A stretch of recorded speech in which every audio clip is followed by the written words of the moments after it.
Okay, this is for all you Kate and Leopold fans out there, especially like myself. Which version of this movie did you prefer, the director's cut or the theatrical cut? So, yeah, let me explain. So, yeah, this movie, of course, came out in 2001, and there was, like I said, two different versions of this film. So, you had the theatrical one, which ran for like 113 minutes, and then you had the director's cut, which is on for 123 minutes. So, let me explain the differences. Okay, if I have to be honest, I prefer the director's cut and I'll explain why, but let's start off with the theatrical version. So the theatrical version of this movie kicks in at 113 minutes, and it's basically about Stuart, played by Leo Schreiber, who is fascinated with time travel.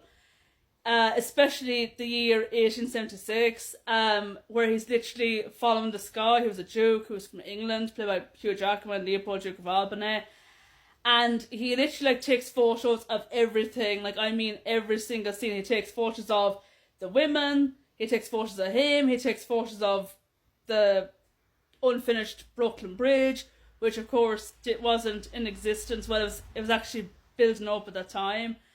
And all that stuff. And of course Leopold actually spots Stuart doing this, and here he is going, what on earth is this guy doing? Why is he following me around? And of course Leopold decides to follow Stuart through the unfinished building, the Brooklyn Bridge, because he thought that Stuart was going to kill himself, and he of course was being a gentleman, of course, and Stuart of course is like, okay buddy, it's alright, you can let me go, it's alright, and of course he gives Leopold pepper spray, which blinds his eyes, and then of course Leopold falls into the Brooklyn Bridge, into the river, and then that was it.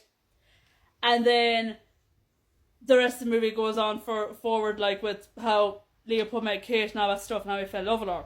But the director's cut, however, completely different. It's literally the same as the theatrical version, but a few minor changes, because we later find out that Stuart is actually Leopold's great great grandson, like meaning that Leopold is actually Stuart's great great grandfather.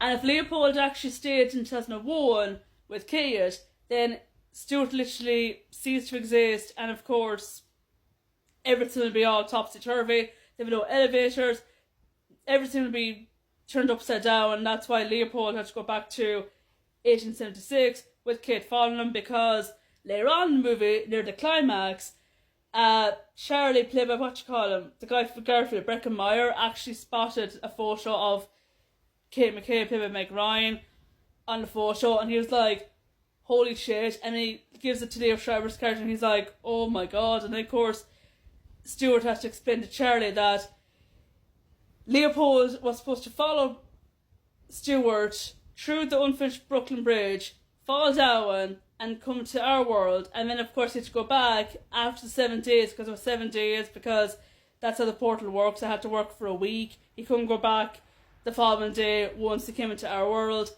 And then of course when Leopold goes back to 1876 the following Monday, Kate McKay actually had to go back and follow him because she was falling in love with him. And that's why Kate McKay in the end was like, oh, screw this job marketing, I'm going after Leopold. And then that's how the movie ended. She married Leopold, and that was it. And of course with Kate McKay now marrying Leopold, she is now Stuart's, I kid you not, great great grandmother. And that's why the director's cut was not the final cut of the movie, because there was a test screening back in 2001, and a lot of people saw the film, the director's cut, and they were like, oh, this is an incest. I can't believe this movie is like has an incest plot of this random woman who falls in love with a man from another time frame. Turns out that guy's related to her ex-boyfriend, and now when she's married to him, she's now his great great grandmother, and everyone's like, what the actual fuck?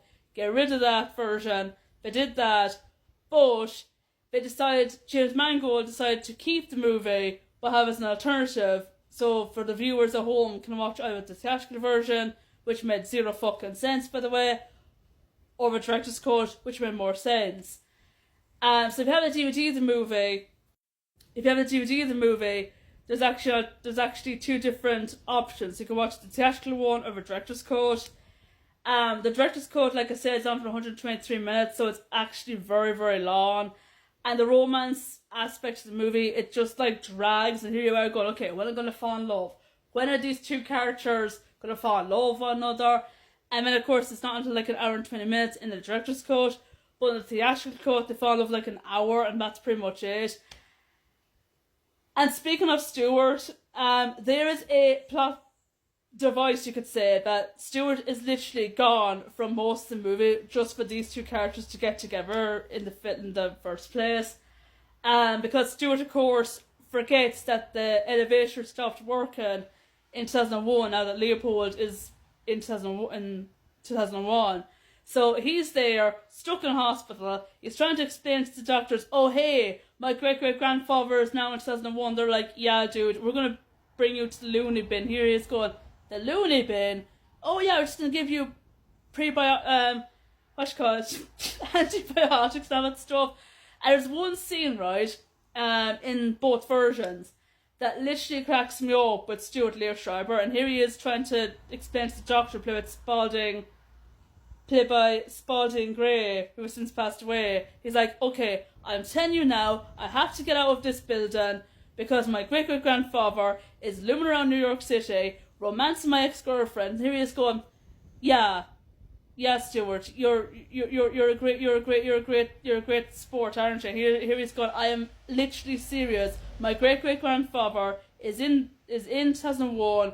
I have to try and bring him back home before I cease to exist. Here he's going, you're just making this up just to get out of there. You're just a very troublesome man that needs help. And even Kate McKay didn't even believe him either until she saw the photos in the end when she was doing this due for her role as vice president, which, spoiler alert, she didn't do because she went back to 1876 by jumping off the Brooklyn Bridge to be with Leopold and then marry him in the end.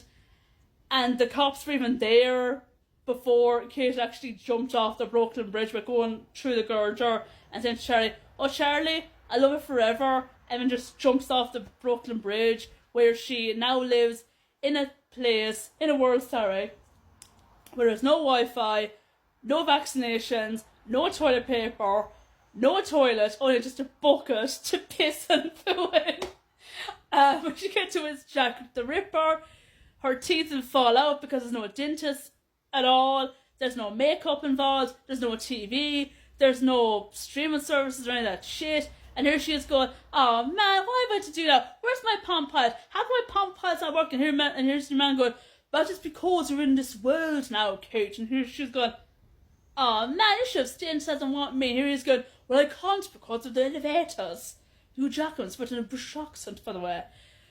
And of course, then to make it more worse, outside the movie, Leopold actually died 10 years later from haemophilia, leaving Kate behind, if that actually came to play in the movie version, but it didn't. Thank God, if that happened, here me going, you had to kill off Hugh Jackman, hadn't she? But hey, he plays Wolverine, maybe Leopold is immortal and he'll turn into Wolverine, that's how Wolverine came to be. And everyone's like, holy shit, you're Wolverine. Here he's going, yeah, you think? And she's like, wow, your accent changed too. And then there'll be a sequel called Kate and Wolverine. So yeah, that's a plot twist. But yeah, I know you're there, scratch your heads going, what the fuck am I on about? I'm sorry for all the waffling, but that's literally the movie in a nutshell. So, yeah. Again, like I said, the director's cut is a lot better. And speaking of, we get to see more of Kate in the director's cut because she's there seeing this movie, a romantic comedy that most people didn't like at all because the main character isn't likeable, and she says to James Mangold, who appears in the movie as Richard, that, oh yeah, I'm not the main character in the motion, I'm not the female protagonist in the motion picture. And he's like, oh, you're literally sucking the life out of cinema. And then she's mouthing about Stewart with Darcy played by Joanna Tasha Leowan. And yeah, that's pretty much it. So yeah, which version do you prefer? The director's cut or the theatrical version? Or do you like both versions? I do like both versions of this movie, but like I said, the director's cut is a lot more better, and yeah, that's my video essay of this film.